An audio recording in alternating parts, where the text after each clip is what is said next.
এগুলো নারকেল দিয়ে দিছি, নাড়তেছি সাদা সাদা। হ্যাঁ, তারপর দুধটা গরম করবো, জালদা হয়ে গেছে। তারপর দুধগুলো ঢেলে দিব, এখন না একটু পরে দিব। এটা হয়ে গেছে না, এই আমরা করলাম।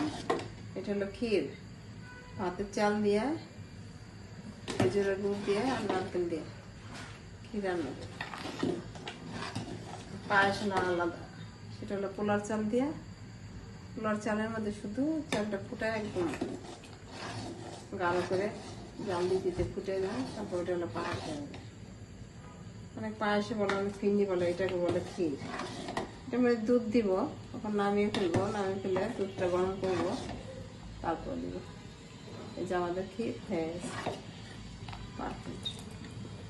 এই যে নারকেল, নারকেল দিয়েছি, সব মিশে গেছে চালের সাথে, ভাতের সাথে। তেজপাতাও দিতে হয়, তেজপাতা দিয়েছি।